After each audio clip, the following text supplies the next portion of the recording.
والصلاة والسلام على سيد الأنبياء والمرسلين وعلى آله الطيبين الطاهرين وعلى من تبعهم بإحسان إلى يوم الدين.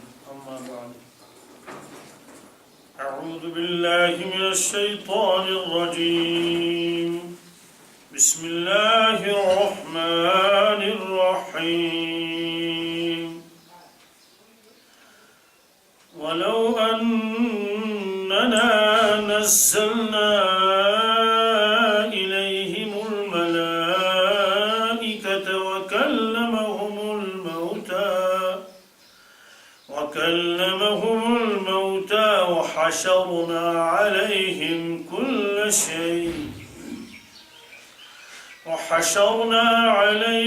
كل شيء قبلا ما كانوا ليؤمنوا إلا أن يشاء الله ولكن أكثرهم يجهلون. وكذلك جعلنا لكل نبي عدوا شياطين الإنس والجن يوحي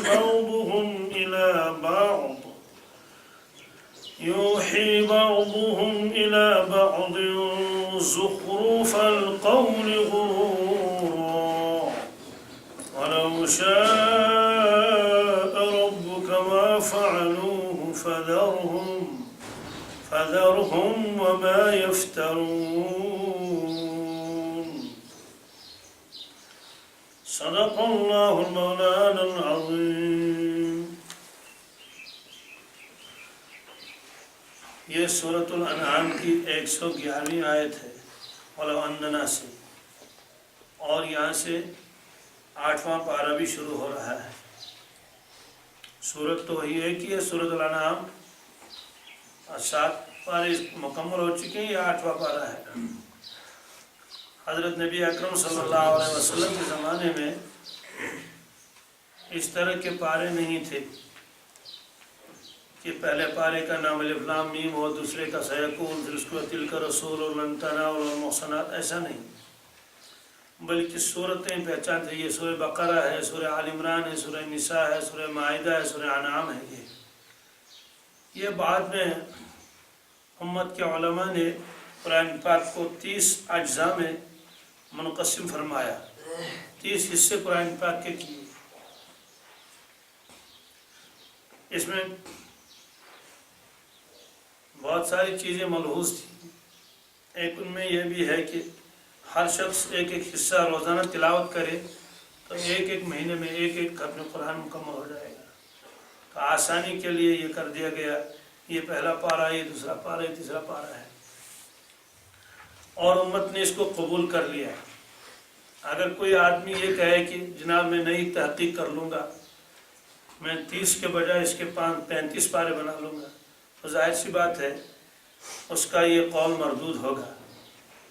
وہ امت کے خلاف ایک نئی بات پیش کر رہا ہے.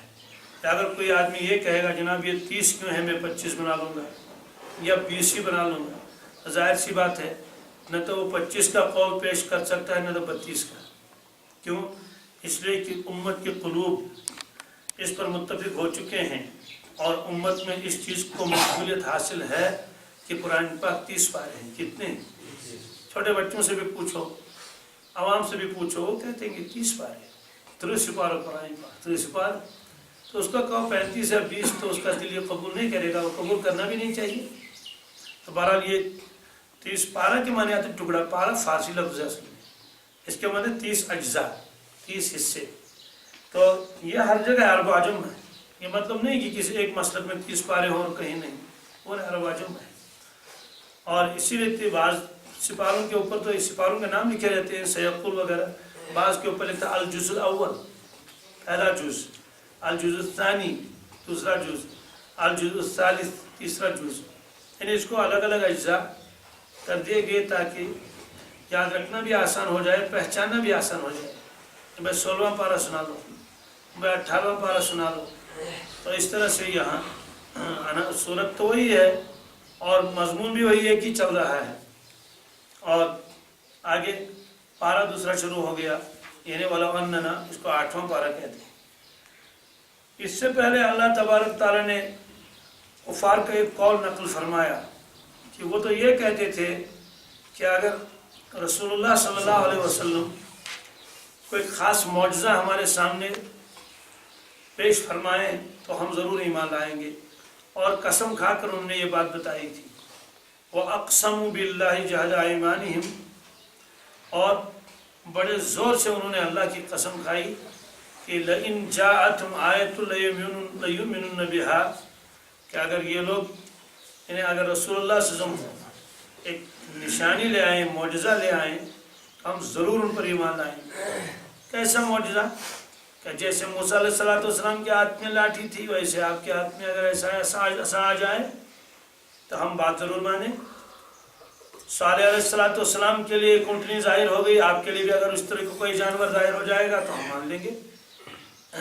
تو اس طرح سے، اور ایسے ہی عیسیٰ علیہ السلام نے مردوں کو زندہ کر دیا، اگر آپ بھی ہمارے آباء و اجداد کو زندہ کریں گے اور وہ قبروں سے اٹھیں گے اور ہم ان سے پوچھیں گے کہ یہ واقعی نبی ہیں، وہ آپ کی تصدیق کریں گے تو ہم مانیں گے۔ تو اس کا جواب اس میں اللہ تبارک تعالیٰ دیتے ہیں۔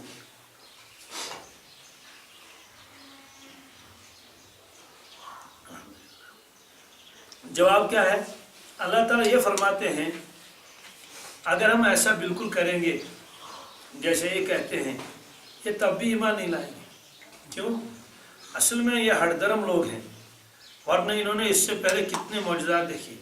آپ کی ذات تو خود معجزہ ہے، اور یہ قرآن پاک تو خود معجزہ ہے جس کے سامنے وہ سارے لوگ عاجز ہو گئے۔ معجزے کو معجزہ اس لیے کہتے ہیں کہ لوگ اس کام کے کرنے سے عاجز ہو جاتے ہیں۔ معجزہ عاجز کر دینے والا کام، کہ سارے لوگ ہتھیار ڈال دیں، ہم سے تو ایسا نہیں ہوگا ہی نہیں، سارے جمع بھی ہو جائیں، لیکن ایک شخص وہ کام کر لیتا ہے، اس لیے اسی کو تو معجزہ کہتے ہیں۔ کہ خود تو قرآن پاک معجزہ ہے، اس لیے کہ سب سے بڑا ہتھیار جو ان کے ہاتھوں میں تھا وہ تو قائد الکلام ہی تھی۔ آج بھی کتابوں میں لکھا ہے کہ شعراء کی ایک قسم ہے، ان کو مخضرمین کہتے ہیں۔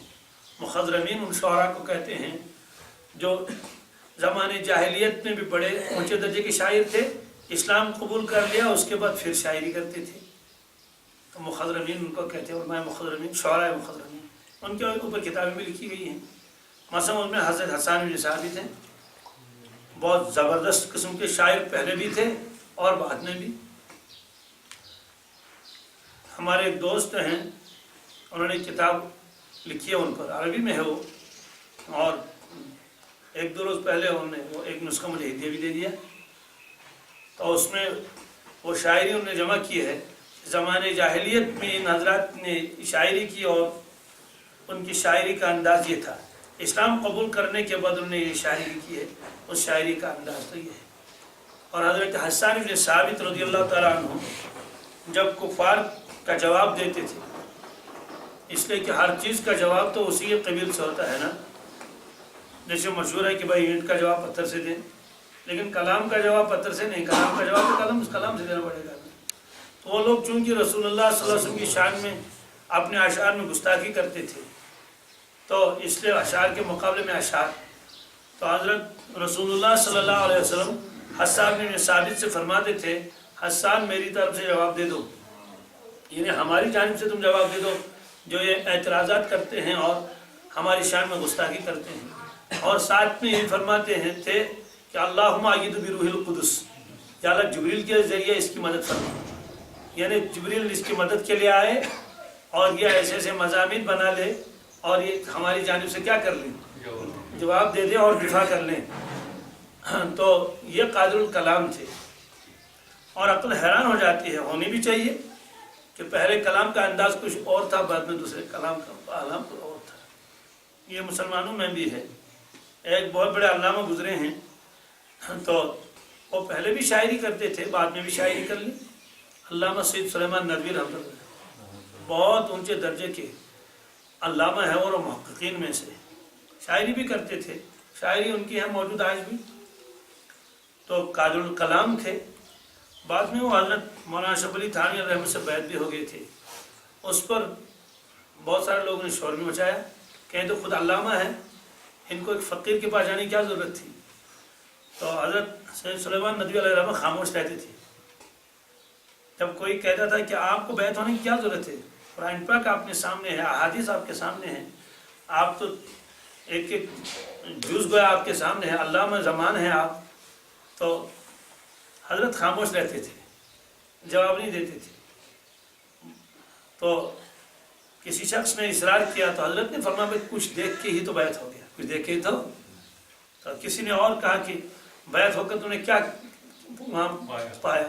اس نے کہا کہ بس وہاں جا کر میں نے یہ پایا کہ اپنے جہل کا علم ہوا. کس کا؟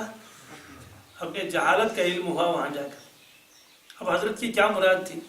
تو اس کے بعد بھی وہ شاعری کرتے تھے، لیکن دونوں کلاموں کے اندر آسمان و زمین کا فرق ہے. یہ کوئی ان کے نعوذ باللہ میں ان کی شان میں کوئی وہ نہیں ہے، تنقیص نہیں، بلکہ میں ان کی خوبی بیان کر رہا ہوں. پہلے کلام کے اندر بہت ہی تھا، ترفع تھا، اور کیا کیا تھا، انہیں زور کلام تھا، تو یہ تھا. دوسرا کلام جو اس کے بعد شاعری ہے، اس کا مزاج، اس کا انداز عجیب ہے. اس میں عاجزی ٹپکتی ہے. کوئی ان کی ساری مضامین تو اس میں بھی ہے، مضامین تو اس میں بھی ہے. تو لگتا ہے کہ پہلے جو کلام کیا تھا تو اس کا انداز الگ ہے. اس کے بعد جب پھر شاعری کرنے لگے اس کا انداز کچھ اور ہے.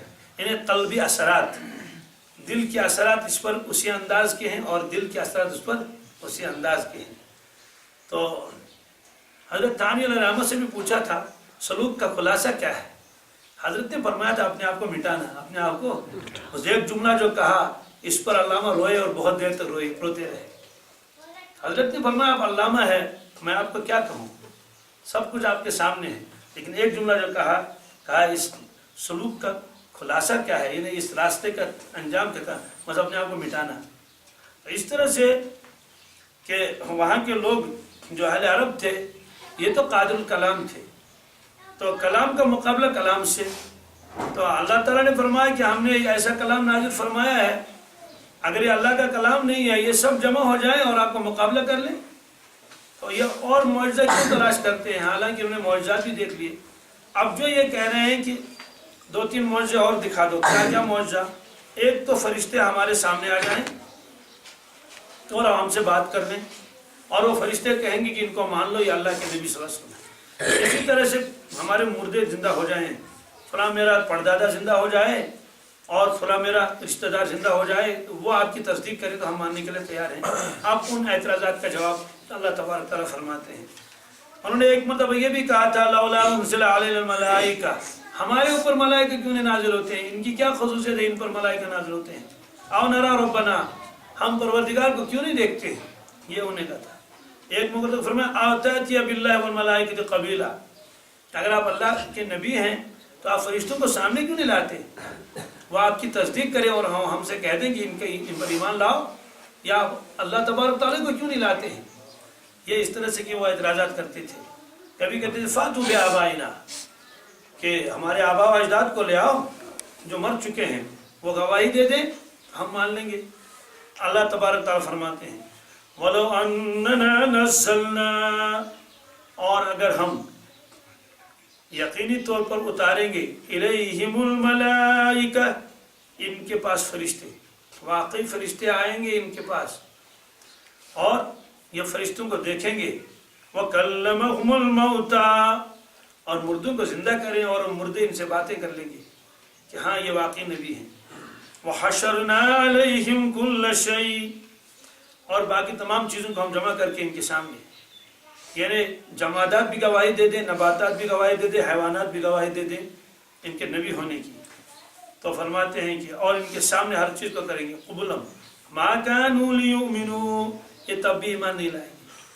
یہ فرمایا کیونکہ ان کے دلوں پر مہر لگ چکی ہے، اس لیے فرمایا کہ ان الذين كفروا سواء عليهم أأنذرتهم أم لم تنذرهم لا يؤمنون. ان کے اوپر مہر لگ چکی ہے، اب آپ ان کو سمجھائیں یا نہ سمجھائیں ایمان لانے والے نہیں ہیں. تو جب سمجھائیں تب بھی ایمان نہیں لائیں گے، نہیں سمجھائیں تب بھی ایمان نہیں لائیں، تو پھر سمجھانا ہی تو فضول ہے، سمجھانا ہی چھوڑ دیا جائے۔ فرماتے نہیں یکساں تو ان کے حق میں ہے، کفار کے حق میں، لیکن آپ کے حق میں یکساں نہیں۔ آپ سمجھائیں گے تو آپ اس کا اجر ملے گا، آپ کی ذمہ داری پوری ہو جائے گی، یہ فرمایا۔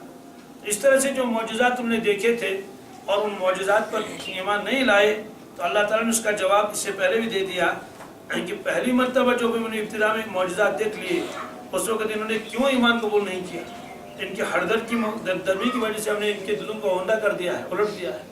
اب جب برتن الٹ گیا ہو تو آپ اس پر 1 کوئنٹل پانی ڈالو یا 1 کلو ڈال دو، 1 کلو ڈالو تب بھی اس پر کچھ نہیں آئے گا اس کے اندر، اور 1 کوئنٹل ڈال دو اس کے اوپر سے پانی تب بھی کچھ نہیں آئے گا، اس لیے کہ وہ اوندا ہو چکا ہے، وہ الٹا ہے کہ جس جگہ جو پانی سمانے کی جو جگہ تھی تو اس کا تو منہ تم نے نیچے کر دیا ہے، اس لیے فرمایا ایمان آنے والے نہیں۔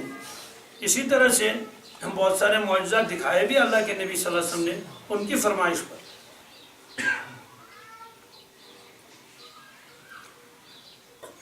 مشہور معجزہ تو وہ ہے شق القمر، وہ قرآن پاک میں بھی ہے اور احادیث میں بھی ہے کہ کفار جمع ہو گئے اور چاندنی تھی، انہوں نے کہا کہ اے محمد صلی اللہ علیہ وسلم، ہم آج صاحب ایک مطالبہ کر رہے ہیں، اگر آپ نے وہ مطالبہ پورا کر لیا ہم وعدہ کرتے ہیں ہم سب ایمان لائیں گے۔ آپ نے فرمایا کہ وہ کون سا معجزہ ہے؟ کہا کہ وہ یہ معجزہ ہے کہ آپ چاند کے 2 ٹکڑے کر لیں، ہم سب ایمان قبول کریں گے۔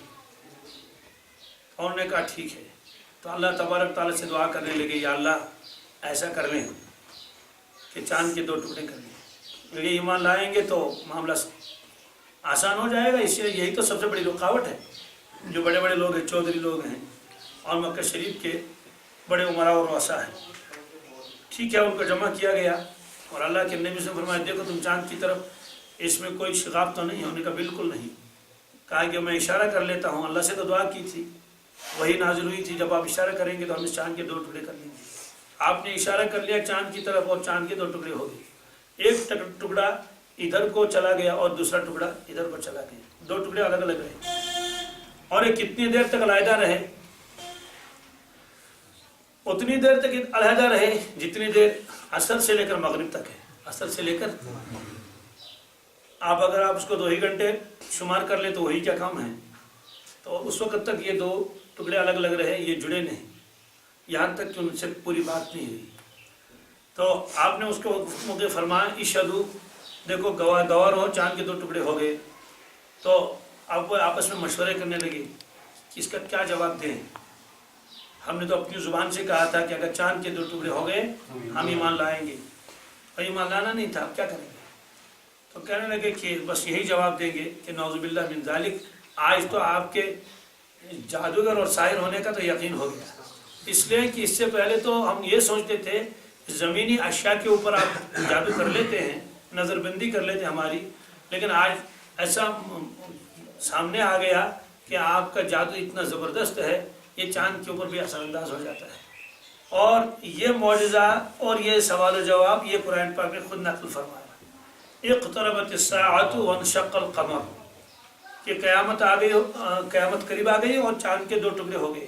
وَإِن يَرَوْا آیَةً يُعْرِضُوا یقولوا سحر مستمر، اور اگر یہ دیکھیں گے نشانی، معجزہ دیکھیں گے تب بھی یہ منہ پھیر لیں گے، اعراض کریں گے اور کہیں گے یہ تو جادو ہے۔ اب جب وہ ادھر مشورہ کرنے لگے کہ کیا جواب دیں گے، تو اس پر اللہ تعالیٰ کو جلال آ گیا۔